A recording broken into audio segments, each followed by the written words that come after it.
Hello friends, स्वागत है आप सबका हमारे यूट्यूब चैनल द वैदिक गुरुज में। आज वैदिक गुरुज क्लास 10 इंग्लिश मीडियम बच्चों के लिए चैप्टर प्रोबेबिलिटी 15 चैप्टर है।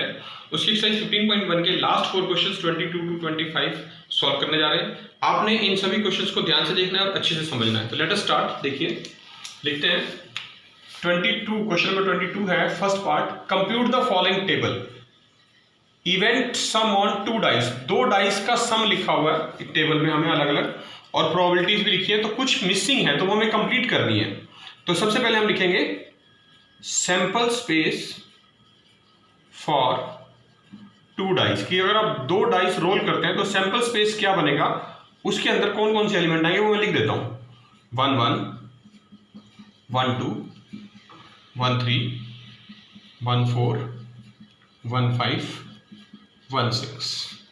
सिमिलरली 2 1 2 2 2 3 2 4 2 5 और 2 6। फिर इसके बाद 3 1 3 2 3 3 3 4 3 5 3 6। फिर उसके बाद नेक्स्ट लाइन 4 से लेंगे। 4 1 4 2 4 3 4 4 4 5 और 4 6। और फिर उसके बाद लास्ट 5 1, सेकेंड लास्ट 5 1 5 2 5 3 5 4 5 5 और 5 6। और लास्ट लाइन 6 1 वाली 6 1 6 2 6 3 6 4 6 5 और 6 6। ये टोटल सैंपल स्पेस बनेगा 2 डाइस का। तो टोटल एलिमेंट्स जो आएंगे इस सैंपल स्पेस में 2 डाइस के लिए टोटल एलिमेंट्स वो होंगे 36। हमने बताना है कि वो सैंपल स्पेस इवेंट लेना है सबसे पहले जिसमें दोनों डाइस का जो नंबर आएंगे उनका जो सम है वो 2 आता है। तो देखिए, ये रहा हमारे पास यहां पर इस सैंपल स्पेस में हमें चेक करना है। ये है 1 1, इन दोनों का सम 2 आता है, ठीक है। और एक ही है फेवरेबल आउटकम, तो प्रोबेबिलिटी कितनी बनेगी 1/36। Number of favourable outcome upon total outcome हमारे पास 36 है, तो सम 2 आने की प्रोबेबिलिटी 1/36। ये हमें गिवन भी है स्टेटमेंट में। हमें 3 के लिए चेक करना है। तो 3 के लिए सिर्फ सैंपल स्पेस काउंट करने, देखिए कितने हैं 1 2, ये 3 होता है, और 2 1, इनका सम भी 3 है। तो 2 एलिमेंट हैं, तो प्रोबेबिलिटी बनी 2/36। सिमिलरली 4 के लिए चेक करेंगे। तो 4 के लिए नेक्स्ट लाइन आएगी, देखिए 3 1 2 2 और 1 3। इसमें 3 एलिमेंट आएंगे तो प्रोबेबिलिटी बनेगी 3/36। 5 चेक करेंगे। उसके बाद देखिए नेक्स्ट लाइन आएगी, ये बिल्कुल एग्जैक्टली इसी तरह से डायगोनली लाइनें बनती जाएंगी। 4 1 3 2 2 3 1 4, सबका सम 5 है। और कितने एलिमेंट टोटल 1 2 3 4, तो प्रोबेबिलिटी हुई 4/36। नेक्स्ट लाइन फिर 6 के लिए लेंगे हम इस तरह से, इन सब का सम 6 आएगा। 1 2 3 4 5 एलिमेंट है टोटल, प्रोबेबिलिटी 5/36। फिर सम 7, उसके लिए नेक्स्ट लाइन पे मूव करेंगे हम। इन सभी एलिमेंट्स का जो सम है वो 7 है। देखिए 6 + 1 7, 5 + 2 7, 4 + 3 7, 3 + 4 7, 2 + 5 7, 1 + 6 7। टोटल कितने एलिमेंट है 1 2 3 4 5 6, तो प्रोबेबिलिटी बनी 6/36। 8 की हमें गिवन है 5/36। चेक कर लेते हैं फिर भी एक बार। देखिए नेक्स्ट लाइन 8 के लिए हमने चेक कर ली है 1 2 3 4 5, बिल्कुल ठीक है 5/36। 9 की हमें कैलकुलेट करनी है। नेक्स्ट लाइन 9 वाली होगी 6 + 3 9, 5 + 4 9, 4 + 5 9, 3 + 6 9। कितने एलिमेंट है 1 2 3 4, प्रोबेबिलिटी आई 4/36। नेक्स्ट लाइन 10 के लिए है, 3 एलिमेंट आ रहे, प्रोबेबिलिटी आएगी 3/36। नेक्स्ट लाइन 11 के लिए है 6 5 और 5 6, 2 एलिमेंट आए 2/36। और 12 1/36 वो हमें दे रखा है कि एक ही केस होगा जब दोनों डाइस के ऊपर नंबर 6 आएगा, तो उनका सम 6 + 6 12 होता है, तो प्रोबेबिलिटी 1/36। तो फर्स्ट पार्ट में देखिए टेबल कंप्लीट करनी थी, हमने कर दी। सेकेंड पार्ट में वो कह रहा है a student argues that there are 11 possible outcome. 11 outcome possible है, कौन कौन से 2 3 4 5 6 7 8 9 10 11 एंड 12 कि इन्हीं में से कोई एक नंबर आएगा जब भी आएगा दोनों डाइस के ऊपर उनका सम। तो जो प्रोबेबिलिटी है वो हर एक एलिमेंट की 1/11 होनी चाहिए। तो do you agree with this argument? No. क्यों नहीं? बिकॉज वो कह रहा है justify your answer, because all these events, इनकी जो प्रोबेबिलिटी आई है, देखिए प्रोबेबिलिटी सेम नहीं है, सबकी डिफरेंट है ना ऊपर टेबल में। तो इसका मतलब क्या हुआ? All these events are not equally likely. Equally likely नहीं है, क्योंकि अगर इक्वली लाइकली होते, सबके आने की चांस सेम होता, तब ये प्रोबेबिलिटी 1/11 हो सकती थी। लेकिन ये इक्वली लाइकली नहीं है, तो सभी एलिमेंट्स की प्रोबेबिलिटी सेम नहीं हो सकती, इसीलिए डिफरेंट आएगी। देखिए क्वेश्चन नंबर 23 करके लिखा है, a game consist of tossing a 1 rupee coin. 1 rupee coin आपको टॉस करना है 3 times. A coin is tossed 3 times. 3 बार टॉस किया है, मतलब तो सैंपल स्पेस क्या बनेगा? देखिए सैंपल स्पेस जो बनेगा, हेड हेड हेड, या तो तीनों हेड आएंगे, 2 head 1 tail, head tail head, tail head head, या फिर 1 head 2 tail, head tail tail, position बदलती जाएगी, tail head tail, tail tail head, या तीनों टेल, राइट। ये सैंपल स्पेस हो गई। टोटल एलिमेंट्स कितने आए सैंपल स्पेस में? देखिए टोटल एलिमेंट्स जो सैंपल स्पेस में आए हमारे पास, वो 8 आए हैं। 1 2 3 4 5 6 7 8। कह रहा है it's outcome, noting it's outcome each time. हमने सारे आउटकम लिख लिए नोट करके। हनीफ जो गेम खेल रहा है, wins if all the tosses give the same result. Same result मतलब या तो तीनों हेड आए या तीनों टेल आए, तब हनीफ जो है वो जीत जाता है। मतलब हनीफ जो गेम खेल रहा है, अगर वो ये तीनों हेड आए या ये तीनों टेल आए, इन 2 केस में वो गेम जीत जाता है।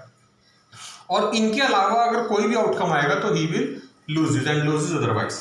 Calculate the probability that Hanif will lose the game.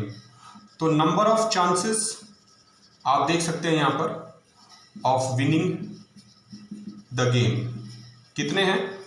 उसने कहा जब तीनों सेम आए, या तो तीनों हेड आए या तीनों टेल आए, तभी जीतेगा, यानी 2। तो इसका मतलब बाकी की सभी में जो चांसेस हैं वो लूजिंग द गेम के हैं। लूजिंग द गेम वो कितने बचे? 8 - 2, टोटल 8 थे, 2 में जीत सकता है, इसका मतलब बाकी 6 में हारेगा।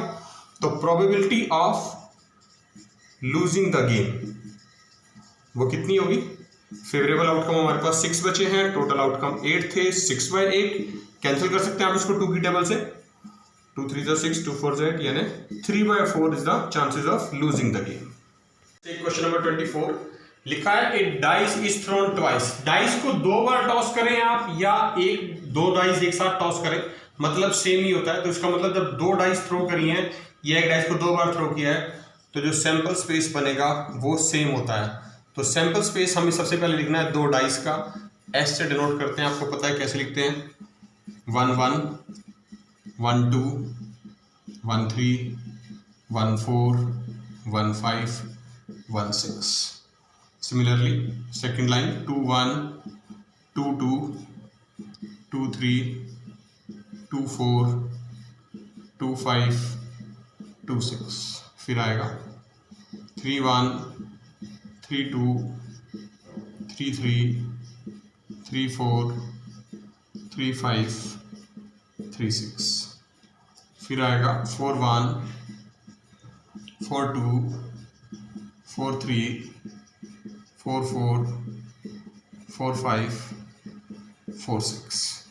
Second last line 5 1 5 2 5 3 5 4 5 5 5 6। और इसके बाद लास्ट लाइन 6 1 6 2 6 3 6 4 6 5 6 6, राइट। तो टोटल एलिमेंट्स जो हमारे पास आए, टोटल नंबर ऑफ एलिमेंट्स वो हमें नजर आ रहे हैं यहाँ पर, दे आर 36, राइट। अब जो फर्स्ट पार्ट में प्रोबेबिलिटी कही गई है, 5 will not come up either time, भी 5 नहीं आना चाहिए एक बार भी। 5 will not come up either time, मतलब किसी भी डाइस पे मुझे 5 नहीं चाहिए, चाहे एक पे हो, पहले नंबर पे आए, या दूसरी पे हो, या दोनों पे हो, 5 नहीं आना चाहिए। तो इसका मतलब क्या हुआ? तो इसके अंदर जो 5 वाले कॉलम है हमारे पास, वो निकाल देंगे हम। तो देखिए 5 वाली एक तो ये लाइन है पूरी की पूरी, ये निकाल देंगे कि इसमें से ये आना चाहिए। और दूसरा एक ये कॉलम है 5 वाला, इसमें 5 आ रहा है, ठीक है। तो 5 will not come up either time की जो प्रोबेबिलिटी है वो कितनी है, यहाँ पे पहले देख लेते कितने एलिमेंट्स आएंगे, 1 2 3 4 5 6, 1 2 3 4 5 6, 6 + 6 12। और ये वाला जो एलिमेंट है ये हमने 2 बार काउंट किया, तो इसको एक ही बार लेना है, तो या तो यहाँ 6 ले या यहाँ 6 ले। अगर यहाँ 6 ले तो इसका मतलब यहाँ 5 लेंगे, तो 6 + 5 11। तो 5 will not come up either time, 11 times आएगा। 11 टाइम तो 5 आ रहा है, नहीं आने की नॉट वर्ड यूज किया गया, सबसे इंपॉर्टेंट बात है नॉट कम अप लिखना है। तो 36 - 11 यानी 25 केसेस जो बच गए बाकी के, इन दो रो, इस रो कॉलम को छोड़ने के बाद इनमें किसी में भी 5 नहीं आएगा। तो probability of 5 will not come up either time, कि एक भी डाइस पे 5 ना आए, वो होगी 25/36। और जो सेकंड पार्ट है उसमें लिखा है 5 will come up at least once, कि कम से कम एक बार तो 5 आना ही चाहिए, चाहे 2 बार भी है। तो एक बार 5 ही में आ रहा है, 6 ये और 5 ये, टोटल 11। तो probability that 5 will come up at least once is equals to 11/36, favourable outcome upon total outcome.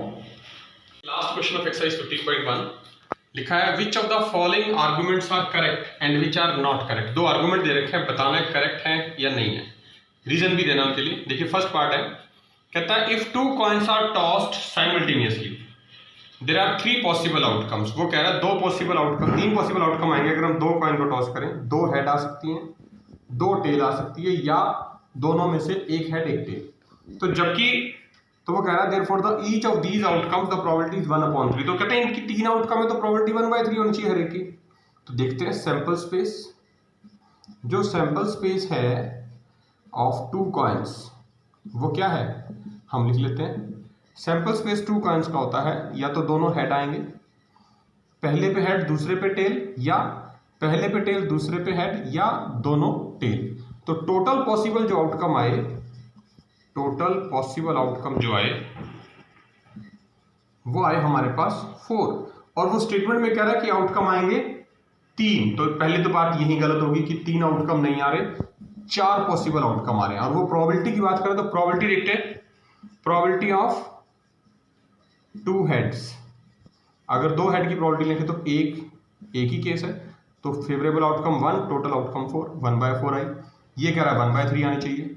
Probability of 2 tales की अगर बात करें हम, तो वो भी 1 टाइम है, तो वो भी 1/4 आ रही है, तो वो भी गलत हो जाती है यहाँ पर। और जो तीसरा पोजीशन है हेड और टेल की, या तो हेड आए या टेल आए, पहले पे या दूसरे पे कोई फर्क नहीं पड़ता। तो 2 पॉसिबल आउटकम है वो, कि पहले पे हेड दूसरे पे टेल, या दूसरे पे टेल पहले पे टेल दूसरे पे हेड, 2 पॉसिबल आउटकम है।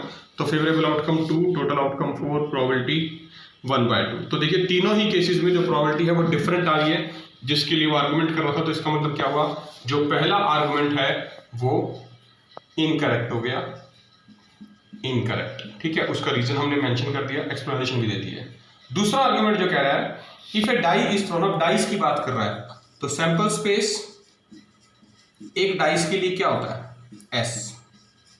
जब एक डाइस थ्रो करते हैं, आपको पता है लूडो वाली गिट्टी जो होती है 1 2 3 4 5 6, 1 से 6 तक नंबर होते हैं उसके ऊपर, ठीक है। तो वो कह रहा है देयर आर 2 पॉसिबल आउटकम, या तो ऑड नंबर आए या इवन नंबर आए। तो ऑड नंबर देखते हैं कितने हैं हमारे पास, ऑड नंबर है 1 3 5, और इवन नंबर कितने हैं, इवन नंबर है हमारे पास 2 4 6। तो वो कह रहा है तो ऑड नंबर आएगा इवन नंबर आएगा, बिल्कुल ठीक है, या तो ऑड आएगा इवन आएगा। फिर वो कह रहा है therefore the probability of getting an odd number is 1/2। तो अगर मैं ऑड नंबर की प्रोबेबिलिटी चेक करूं, ऑड नंबर कितने हैं 3, टोटल आउटकम 6, कितनी आई 1/2, बिल्कुल ठीक है। इवन नंबर की प्रोबेबिलिटी चेक कर लेते हैं, कहीं नहीं है उसमें, पर फिर भी चेक कर लेते हैं एक बार, कितने even number 3, total outcome 6, probability कितनी है 1/2। यानी चाहे ऑड नंबर की प्रोबेबिलिटी पूछे चाहे इवन की, दोनों की 1/2 आ रही है। और यहाँ पर वो कह रहा था probability of getting an odd number जो है वो 1/2 आनी चाहिए, तो बिल्कुल ठीक कह रहा है वो। तो therefore this argument is absolutely correct. देखा बच्चों आपने, ये थे क्लास 10th इंग्लिश मीडियम बच्चों के लिए चैप्टर 15 प्रोबेबिलिटी की एक्सरसाइज 15.1 के लास्ट 4 क्वेश्चंस। जिनमें हमने आपको डिफरेंट इवेंट्स की प्रोबेबिलिटीज डाइस की और कॉइन्स की कैसे निकालते हैं आपको सिखाया है। आपने इस वीडियो को ध्यान से देखना है, सभी क्वेश्चंस को अच्छे से समझना है और रिटन प्रैक्टिस जरूर करनी है। वीडियो को लाइक जरूर करें, पूरा देखें और क्लास 10th के ज़्यादातर बच्चों के साथ इसको शेयर भी करें ताकि सभी बच्चे इसका लाभ उठा सकें। अगर अभी तक आपने हमारा चैनल द वैदिक गुरुज यूट्यूब से सब्सक्राइब नहीं किया है तो अभी सब्सक्राइब करें और बेल आइकन बटन जरूर दबाएं। इससे आने वाली वीडियोस की नोटिफिकेशंस और वीडियोस सबसे पहले आप तक अपने आप पहुंचते रहेंगे। हम आपसे एक ही रिक्वेस्ट करते हैं, आप अपने घर में रहें, स्वस्थ रहें, सेफ रहें, सुरक्षित रहें, बिना कारण घर से बाहर ना जाएं और खूब मन लगा के पढ़िए। जुड़े रहिए वैदिक गुरुज के साथ। हम बहुत जल्द नए क्वेश्चंस के साथ फिर मिलेंगे। तब तक के लिए थैंक यू।